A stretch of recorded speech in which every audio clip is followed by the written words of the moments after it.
Hey, are your sales where you want them to be? If not, have you been able to pin down exactly why? Is it possible that something about your mindset has gotten in the way? On today's episode, Stephanie Nemchik is diving headfirst into that conversation.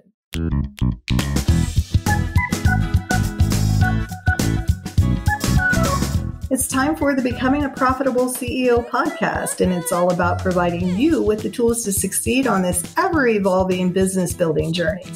My mission is to make sure that you know you are not alone, that it is possible, and that you, yes, you can do this. You matter. The world is a better place for having you in it, and your voice is needed. I'm Teresa Cleveland, and I believe we can all make a difference, and that having a successful online business is one of the best, most effective ways to do that. Let's get to it.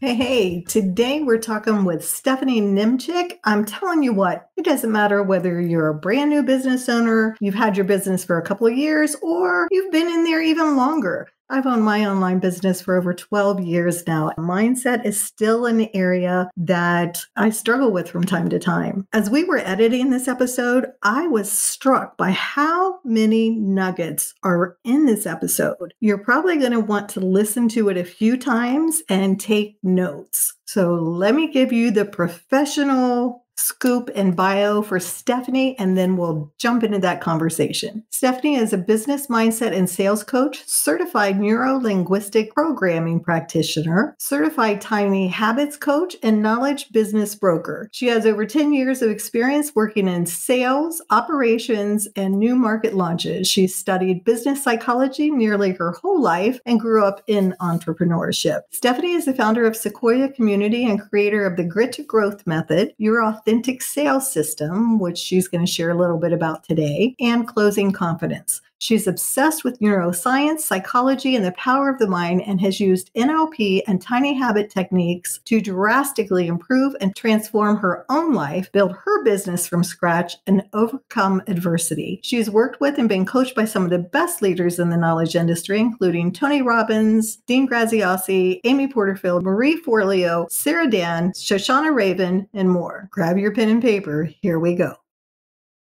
Stephanie, thank you so much for coming on with us today. Yeah, thank you so much for having me. I'm super excited to be here. Would you share with our listeners something in your journey, a shift that made you look at your business a little differently and helped you as you're moving along the journey to becoming a profitable CEO?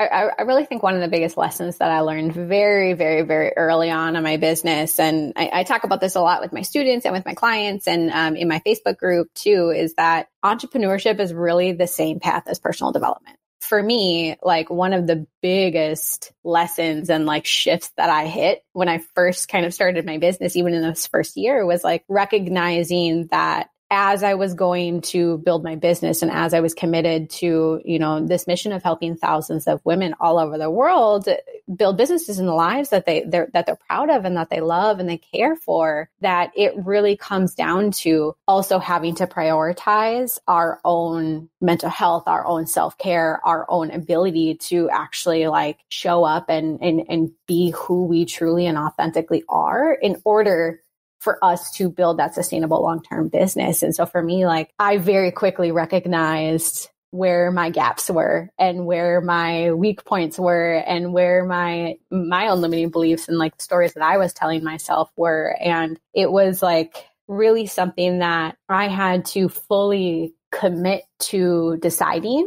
that was going to be a priority that I was going to work through in order to become a profitable CEO and be a business owner so that I could really show up and be there for the women that I want to work with. Also too, like a lot of the work that I do, while I do work mostly in sales coaching and business mindset coaching and helping people build foundations of businesses, it's a lot of navigating those self-doubts and the limitations that we set for ourselves. So we don't even realize that that's why I think the work that I do as a certified neuro-linguistic programming practitioner, which is like basically the language of the mind and the science of mindset and really kind of the science of the neuroplasticity of the brain. That's why that stuff is so important, is because we all have to overcome those hurdles. And I think for me, like that was the biggest mindset shift that I had to make as I was moving into, building my business, was really like, all right, I'm committed on this. I'm committed on this path of personal development and personal growth, and really like digging deep, no matter how uncomfortable some of the conversations, whether they're with myself or with my mentors, how uncomfortable that they were going to get.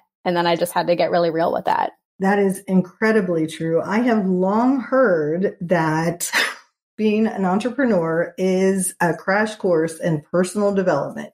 Because we may not realize it, but we do immediately start hearing all of it, right? All the voices, all the things that we tell ourselves, and the things that we didn't even really know. It's great that you shared that, because I want people to know that, like, those things you hear, you're not the only one. You're not the only one out there that is beating yourself up or wondering why you can't get further or what's wrong with you. Mm-hmm. And so I'm so happy we're going to talk about mindset today, because I see that coming up a lot. And I'm over 12 years in now, and I still have those days, especially as I made this shift in my business over this last year. Mm-hmm.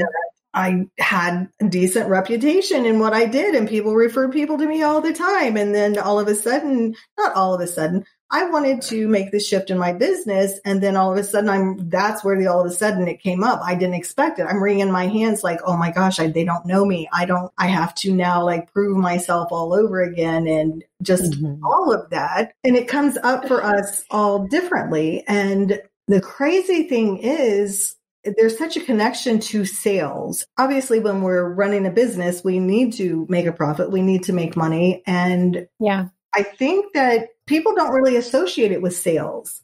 No. And they don't. I've seen it show up early on for me that I would create a product and then I would put it on there, but I wouldn't tell anybody about it. I wouldn't tell no one about it, but I just didn't, announce it to the world.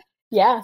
There were so many things in there. It's not just one thing like, oh, well, just think differently, because we hear that, right? Let's just don't think that. Well, I think we have to acknowledge it, right? Yeah, exactly. So what are you seeing with that? Because as I have talked with prospects and clients, that thing, when I see they're not making sales, it's usually something they're telling themselves that they don't really get to. I know I will just come out sometimes and say, what are you afraid of?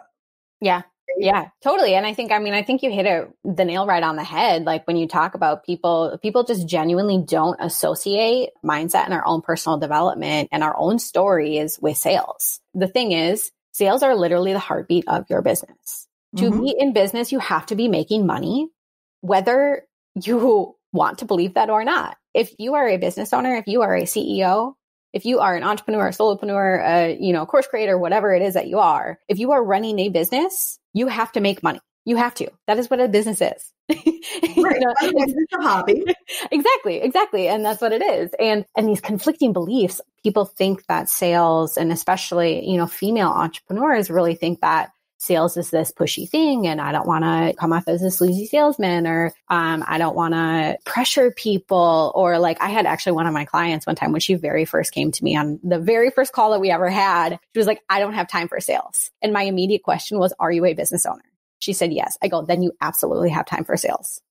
Right. Because we have to get comfortable with sharing what we offer and allowing ourselves to alter and change this perspective that we have around like what sales exactly is. And there's really a couple things that come down to it is like, one, you have to believe in what you're doing. Yes. You have to believe and love your offer and your product and your service in order for people to want to buy it. A lot of times that really comes down to like the very beginning part of the mindset is not feeling confident in what you offer, not feeling like you can deliver what you're saying you offer. And so it's in anything that I do with my clients, whether it is my private one-on-one coaching or in even my programs that I offer, mindset is always the very first piece. And it's always the very first piece because it's always the piece that people miss. Right. I need more followers.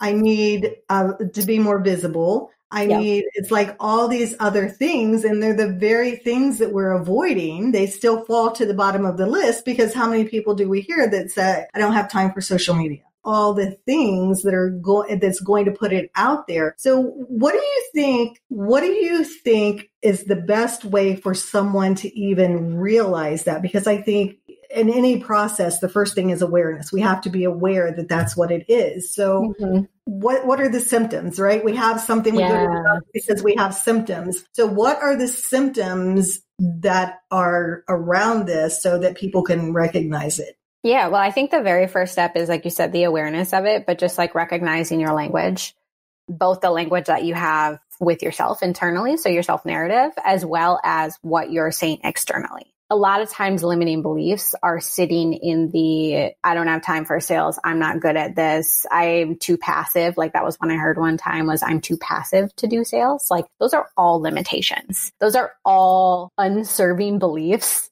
that are literally the things that are stopping us from taking that small action that we need to do every day in order to move ourselves towards sales. Really looking at the language that you're using. A lot of times when you hear the justification statements, I'm not doing this because, or I am doing this because, or a lot of times when you hear those if then statements, those cause and effect statements as well, like if and then and because statements, if you're saying those things internally to yourself or even externally to people in conversations that you're having, whether it is specifically around sales or just around your business in general, those are 100% limiting beliefs. They are absolutely stories that we are telling ourselves, and they definitely are not what we're saying at a surface level is typically with how human behavior works and with how our internal representations work, not usually the real root of the problem. And so it's very important to recognize those things, because when you can recognize the language that you're using, you can then begin to identify like, what is the real problem here? Is it actually, okay, yes, I'm not making sales because I'm literally not doing money-making activities every day, like creating content or connecting with people or showing up or, whatever it may be that like your business specifically, uniquely decides of what your money-making activities are. And that's a very real thing too. Sometimes like sales is a skill. So it is a skill. You have to practice it. You have to learn it. You have to understand like what are the things that you need to do in order to actually make sales. There's a process to it. And that's why I built Your Authentic Sales System, is because I want people to see that it is actually a simple system. It doesn't have to be difficult. However, it does need to start with our own attitude towards it. And this is also what I teach a lot of my clients, well, all of my clients, is that there are two things that you have to absolutely focus on when you are a business owner and when you are building and growing your business as a sales professional, which is what you are, is the only things that you can control are your attitude and your effort. And so sometimes that effort is really a lack of maybe not understanding like what are the activities that I actually really need to be focusing on. And that's part of the skill. However, when there's emotional baggage tied behind why you're not doing those things, that's where the mindset comes in. And so that's really the shift. I like what you said earlier. And sometimes it is just looking at it, to see, is this true? Yeah. Right. And what if, because I think this is just as legit, and tell me what you think, as business owners, we can't do it all. We can't know it all, right? There's, I've met some people, but anyway, we can't know everything about everything. So how do we distinguish between, I'm hiding behind this, or this is not my area of expertise, right? So for me, I have a copywriter. I'm so good with that because I have a million thoughts at once. We've talked about this. I've got ADHD, so I have 100 thoughts at once. So having somebody be able to take all of that and put it together cohesively and making me sound like a rational person. Yeah. Is wonderful. So I know that's not my strong suit. And I know that people can learn to copyright, and I know that people can learn to sell. Most things in our business are things that we can learn. So how do we distinguish between, I could take the course, right, on copywriting. I don't want to. Yeah. Like that's not the best use of my time.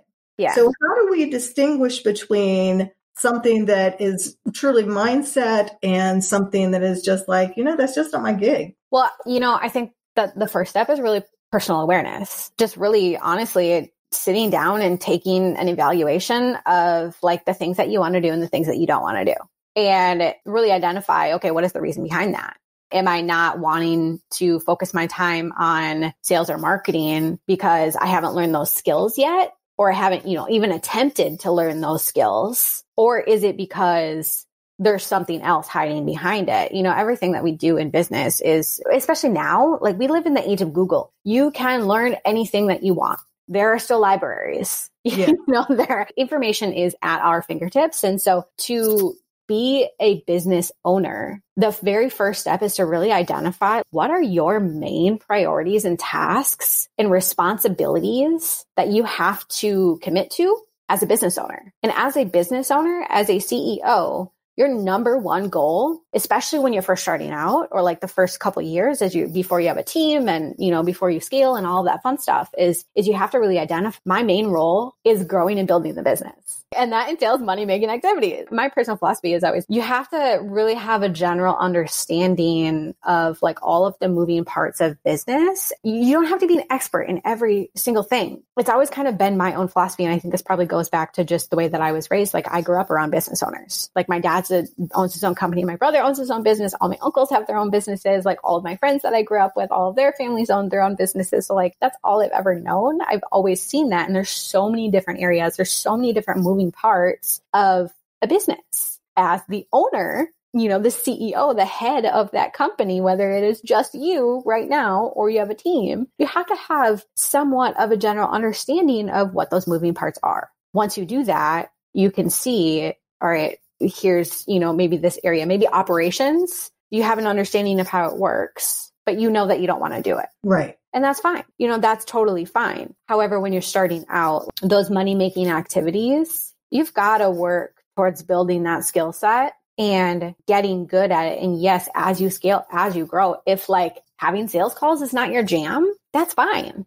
Choose a different sales vehicle. Or as you get to a point, once you have built your business and can hire on a team to do your marketing and sales for you, that's also A-okay, but you still need to know your numbers.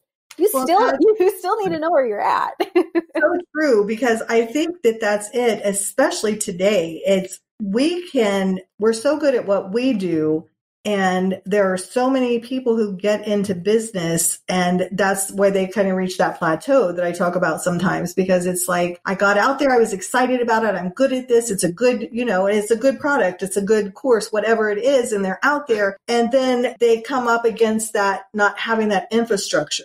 Mm-hmm. Not knowing the business side of it. I want everybody listening to know you don't have to wait until you know that stuff to build your business, but understand that it's going to come with it, because I did an episode not too long ago about what being a CEO means to me. And to me, it's the mindset piece of it. Mm-hmm. So when you get into your business, I think if you're starting out and I'm just really good at making dog food and, this is my thing and all the dogs love it. My friends ask me, so I want to show other people how to make this great dog food. Yeah. It's out there and people want to know. So obviously you're going to start making some money and all of that. But then that business structure comes into place. In that, I think that's when the fear starts coming up and some of the first self-talk starts coming up. Maybe not the first, but some of that first stuff when you realize that you've ventured into this territory that you don't know about. Yeah. Right? Like, I don't know the ins and outs of that. And fortunately, that's a learnable thing. I have a course on that. You help people, build their foundation as these things and work through the mindset. Sometimes that indication is we're just going to feel that in our stomach or in our chest or wherever you feel in your body, those things, that when it's off. Yeah. So I like what you said earlier, though, about the confidence. And I could say this for myself, when we are in that place that, I know this is a good thing, but then it's like, but I don't know who to sell it to, and then the doubts start coming in. Yeah. If I don't want to put it out there, or if someone else doesn't want to put it out there, a lot of times it's because you're not confident either in the product and knowing your audience or knowing the best way to do it, to deliver it to the people. Exactly. So, and again, there are people who can help with all of those different things. So I think those things that come up are very different than those other limiting beliefs, because distinguishing between whether it's a limiting belief or just limited knowledge. Exactly. And I think that that's a really good point to bring up too, because you have to really look at business from a holistic approach. But then it's also one of those things too, where like when you do come up to a certain thing and it really kind of comes into discerning whether or not it is like literally a skill building thing, whether or not you still need to learn those skills and do those things and teach yourself how to do whatever it is that you're trying to do. Or if it is like literally an attitude, if there's emotion behind it, if there is baggage that is there, if there's feelings that are coming up when you're approaching something, it is most likely some form of a limiting belief and a mindset behavior. And like the thing is too, especially when it comes to mindset, it's really important to discern the difference between being an I am, this is a fixed thing, right, versus the learning process. And I see that so much in entrepreneurs, especially in the online business world, because there's all of these people out there that are like, oh, promising this, promising that overnight. And it's like, yes, it seems like people have overnight success. However, what you don't see is that all of that learned process prior. And so when people come in, they're so naive, you know, not saying that in a bad way, but it's really true. No. Like they're so naive and and I was totally there too. We're like, you have a skill, you're good at something. Yes, that's great. Now let's go do it. Okay. Now there's all of these other things that come along with it. And right. Then you bring up your browser and do a search and it's like, oh my gosh, these people are already doing this. Bazillion people doing what I want to do. And oh my gosh, they have it so together. Yeah, totally. It's like you just even a website, you know, and it's like, oh, the website looks so nice. Like, right. What am I going to do? Like, I could never do that. Or right. How am I going to get to that place? Exactly. And those are the moments too, to really say, like, really look at a situation and say, okay, what are all my options? So maybe I feel like I could never build a website that great. Great. What are your options? You could hire a VA to help you do that. You could hire a web development designer to do that. You can take the time to teach yourself how to do that. You can take the time to, you know, watch videos on how to build a super simple Squarespace, or you could even do a course on, you know, what are the like most simplistic elements of a website that you need. There are so many different ways and approaches that you can do. And the thing is that people always stop themselves before they even really start, because we've never, unfortunately in our society and our culture today is we don't teach people how to think. All we teach people is that you have to do.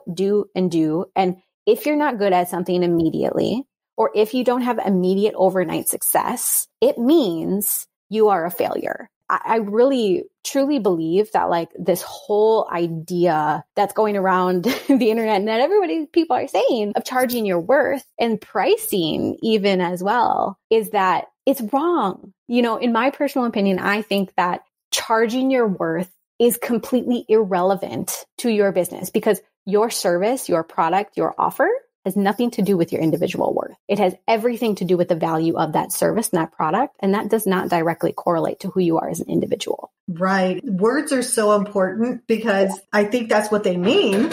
Yeah. Right? Charge what value you're giving that service, the worth of your service and knowledge and everything. Thank you so much for sharing that, because I do believe that words are important. And even with the most well-meaning things, the fake it till you make it.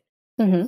Right? Yeah. That's another one that I think sometimes can throw us off. Yeah. I think it's important to just really note that and recognize. And I think that that's why it's important in the work that I do, is because I challenge my clients to think differently and to challenge and to question and to not be afraid to speak out. I know the first time I told somebody that what I had just mentioned about charging your worth, I was met with so much resistance. And yes, I understand that. And I get that. And I feel that and all of that. However, like when you actually look at it, that simple deletion of the word service or product or program, charge what your service is worth, charge what your program is worth, charge what your product is worth. That simple one word deletion changes the entire identity and representation that somebody has of themselves. And that's kind of where that big difference comes in, is that small thing that people don't recognize and realize subconsciously alters the way that we view ourselves, which then alters the way that we show up in our business, which then alters the way that we actually allow ourselves to sell. And the other thing about that is as well is the whole charge your worth. Yes, you're just starting out in your business and you're trying to charge, $6,000, $7,000, $8,000 for a coaching package when you never coached somebody in your entire life and you have no idea, or, you're still trying to build up your skills and your own confidence in your delivery of that product. Yes, you're going to struggle to sell that. You're absolutely going to struggle to sell that. And yes, that does for sure go in with the confidence and the mindset thing, but that's where it's really important to objectively look at. Here's what I can control of this. And I need to learn and allow myself to grow and actually move through the steps of skill building and getting really good at what I'm doing so that I can also feel confident in sharing that offer. And a lot of people go into online business and just think, I'm good at something. Now I'm going to charge $5,000. So-and-so is charging such and such, so I'm going to charge this. Yeah, and totally. It is true. I see that in groups where,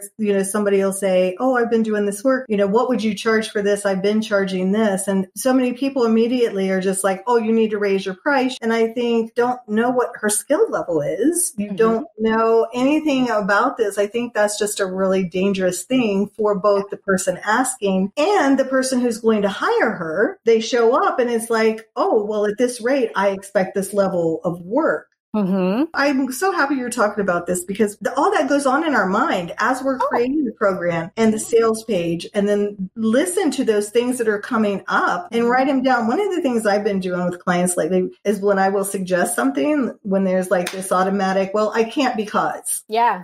Or I don't have enough time. And I'm like, okay, I feel like what we do with that, though, it immediately lets us off the hook to what you were saying before about not having immediate success. Yeah. Also, we don't like to feel uncomfortable. Yeah, totally. And it's okay to feel uncomfortable. It's okay to break out in a sweat every now and then and, really think it through. I don't have time. And I'm like, okay, get a piece of paper, write that down and say, if that's true, then what? Yeah, exactly. Right? So that's what you were talking about alternatives, because instead of saying, oh, I don't have enough time, so now I just have to find a new idea, right? That idea is out the window. And it's like, well, no, let's examine that. So it really is part of the growth as you grow your business to really look at that. I know myself, there are programs I've gone back and recreated that early on I did, and I did just that. I threw it away. I threw it away. I'm like, oh, that didn't work. Yeah. And not like, why didn't it work? Was it the right? No analyzation at all.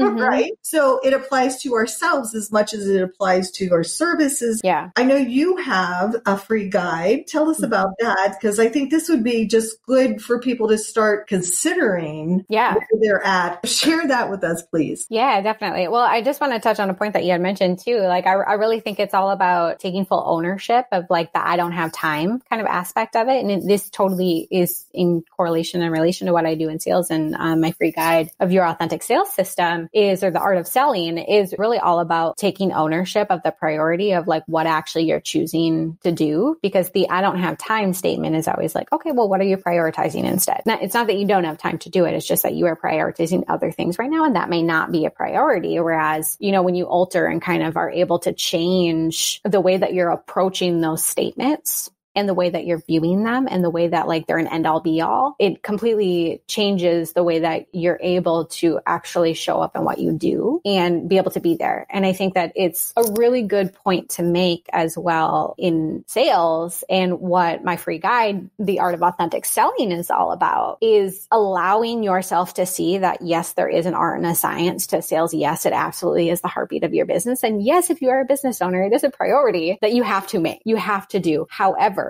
it is also something that is uniquely yours. And that's what the Art of Authentic Selling really talks about in the free guide. It's a very comprehensive guide in helping you actually build what are the core elements of a very simple sales system: attracting your audience, accelerating the connection, affirming and acknowledging those objections, because actually what those objections are is really fears, or that you haven't built that trust up there, and really asking to serve them. And so those are really in the most simplistic version of sales. Those are the steps that you go through. How you get through them is uniquely different for everybody else. What is working for my business and the way that I focus on doing sales and how I create connection and how I work with attracting my people and connecting with my people, the things that I do are different than what you're going to do in your business. And I think that that is like one of the biggest things that people see in sales is that it's end all be all. There's only one way to do it. And it's really not true. Like, you really just have to figure out what feels right to you and how you're going to move through even those mindset things to be able to build a system that really feels good to you. Because I'll be honest, honest, for me, social media marketing is not something that I love to do. It's not something that I love to do. I worked very hard to separate this whole online social media perceptive world with who I am as an individual. And so for me, spending a ton of time on social media feels really draining. And so, however, what I do love to do is I love to write. I love to write. I love to teach. I love being on video. I love training people. And so I know that one of my sales vehicles in the way that I attract people is through live video. And I also know that social media, yes, it's an important part of online business. So that is one of those skills where, yes, I can learn how to do it. No, there's not mindset, emotional baggage that's tied to it. It's just something that I don't enjoy doing because I feel like it's extremely draining for me personally. So I've hired somebody to help me take my content and put it into posts. Those are those kind of trade-offs that you can do. You know that it's not part of any baggage because you've looked at it. Exactly. And that's what's so much in our business is just that, looking at it. Yeah. I just want to go to what you were saying, not being like, oh, I have to work, that hustle, that grind. I have to go and fall into bed. And, you know, I have a colleague who is got her own thing about the whole hustle and grind, which I love that she's addressing that because we don't have to do that. Yeah, we don't. So understanding that and having a process and working with someone like you in this does show like, okay, it's a balanced thing. And it doesn't mean it's always going to be 50-50 or 25-25-25. Yeah. It's that there's that balance in your life. Some days it could be 80-20. Some days, you know, it'll be what it'll be. It's so important to stop and look at those things rather than falling into that knee-jerk reaction of pulling back, protecting ourselves for some reason. And I love that. In your guide, if someone were to download this, because I think this is important, we all download stuff. Yeah. And we go to open it and it's just like, oh, I don't have time for this right now, right? Yeah. Or, oh, this is a little more than I anticipated. Yeah. If someone were to download your guide, how much time should they invest in really sitting down and going through that to realistically, so worth it? How much time should someone plan on investing in doing that? Well, I'll be very frank with you. I mean, my guide, like I spent a considerable time putting it together, and there's action steps in there. There's background of why you do certain things, why these things are important, you know, what it is that they are examples of these things as well. And it is a 19-page guide. It's a very comprehensive guide. It goes in depth. I would recommend, especially if you're starting out, especially if you're struggling with sales, if you're not generating consistent revenue, if you're having a hard time signing clients, if you're really struggling with working through how do you build sales skills? Like what even is it? Well, the very first step is to know what to do and know the process. I would suggest maybe an hour, 2 hours to really give kind of like a brief overview of it. However, that 1 to 2 hours has been the last 10 to 15 years that I've spent working and building this knowledge and have taken that 10 to 15 years in being in sales and operations and really building my own authentic system. I had to overcome a lot of the mindset blocks of the capitalism, high pressure sales mindset. That's like all data driven, all numbers all the time. Like when I first started out in sales, I'd never done sales in my life. And I had a 6-figure monthly goal that I needed to hit every month. That's wild. Like, I mean, I've launched several multi-million-dollar new market launches where I've literally built the ground up with no marketing dollars. And so like I've hustled. I've put in the work to build these businesses and finally decided I'm not going to work 80-hour weeks building somebody else's business. I'm going to do it for myself, you know, but I've spent 10 to 15 years building that and really building a system that felt really good, that felt really authentic with connecting with myself, but also connecting with the people that I'm working with to overcome a lot of that super high pressure sales mindset. And so I've taken all of that knowledge and all of that experience and I put it into a guide. And it is a very comprehensive guide. However, that free information can help you cut off that 10 to 15 years of trying to build your business and or, you know, not having a business. Which is wonderful. And that's why I wanted to say that because it's an important piece of the business. And if you're in it to grow your business, and this is not something that you're just here for a minute and gone tomorrow, it's an important piece. As we grow our mindset and understand this as business owners, we just keep shifting, right? You just grow up a little bit more and mature more as a business owner. As you hit these hurdles and you face them, you look look at it and say, okay, what can I do about this? Right. So I love that you've got this available for everyone to download, and we'll make sure and put that link in as well. Yeah. I think the other thing that I love about it is it does offer 20 money making activities that you can do today to like actually begin to generate revenue. And one of my mentors always talks about the thing that's so exciting about sales and that you should really prioritize every day is building on a relationship or building a new relationship. A lot of times, especially in sales, you hear these terms thrown around money making activities. You know, what's your money making content? That's literally like, how are you building a new connection or how are you building on a connection to actually build that trust so people are willing and ready to buy from you? And so that's, especially if you've never heard that term or if that term is very like new to you, check it out because there are a lot of really great things that you can do to start building that so that you get your people primed and ready to go and you're ready to buy from you essentially. So I enjoy it.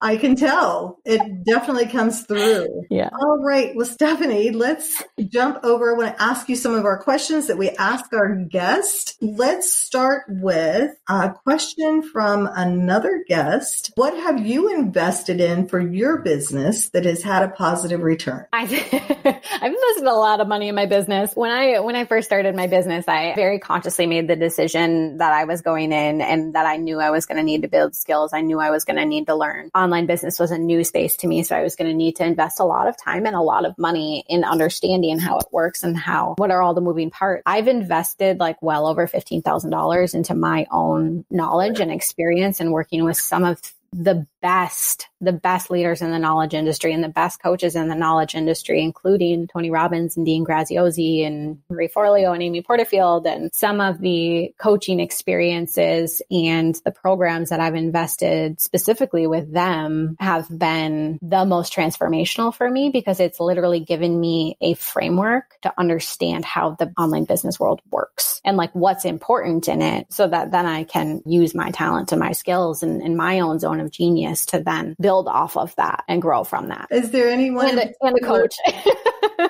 coach.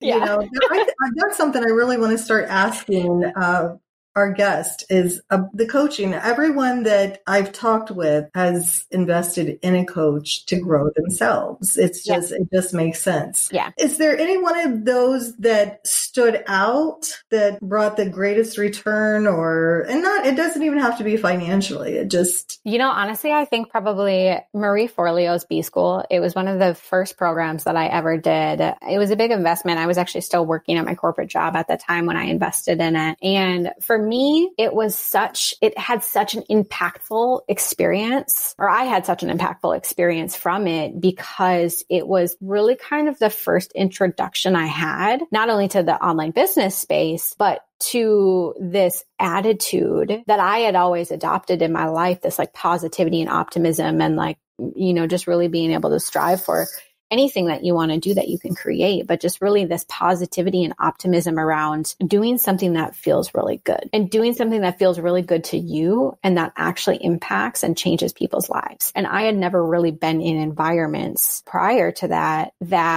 held that space. And so for me, like hearing that message and also going through the program is amazing as well. It's fantastic for just like general business foundation. It helped me a lot just in growing my own business and making sense of, all the moving parts and stuff. And it was just one of those things where I was like, holy crap, like I can actually do something that I love to do and make money from it and not have to hustle and work 75-hour weeks for somebody else. It gave me hope. Right? It literally gave me hope.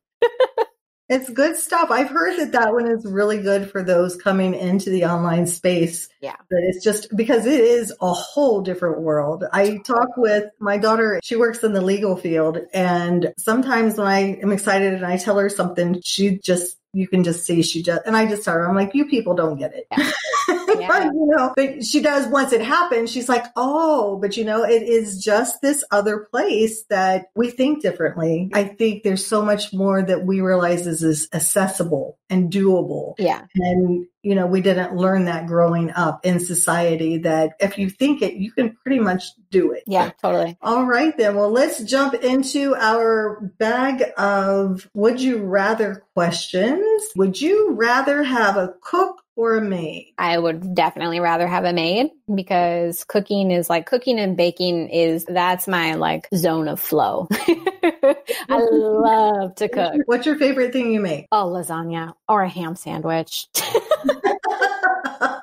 I have the weirdest cravings, but like I love lasagna, and I have a gluten allergy too. So like I always love when people come over to my house and I can make lasagna for them because I make really super good gluten-free lasagna, and people never know that it's gluten-free, and it's fantastic. But yeah, it's just, I don't know, for me, it's a meditative process. I love cooking so much. Yeah, lasagna is my jam though. Oh, I will eat that stuff like Garfield. All right. Sounds good. Last but not least, what is a question that you would like for us to ask another guest? I think probably what their best resource or tip is for someone that is working towards the next level of their business. Like what would they suggest do as the first step in even identifying when it's time to take your business to the next level? And then if they have any resources or tips to do that. I like that. All right. Well, Stephanie, thank you so much for being here and sharing all of this with us. I definitely suggest people get that guide, check it out, and mark some time off in your calendar because it's good work. It's good for you. It's good for your business. It opens your mind to some things that maybe you hadn't thought about before, or maybe it's been in the back of your mind and now it's actually pulling it out and the timing is right. Stephanie, thank you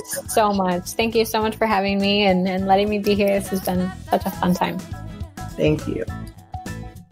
Thanks for tuning in to another episode of Becoming a Profitable CEO. I'll be back next week, but in the meantime, let's continue the conversation. Head on over to our Facebook group at thepurposefulceo.com/Facebook and share your take on today's episode.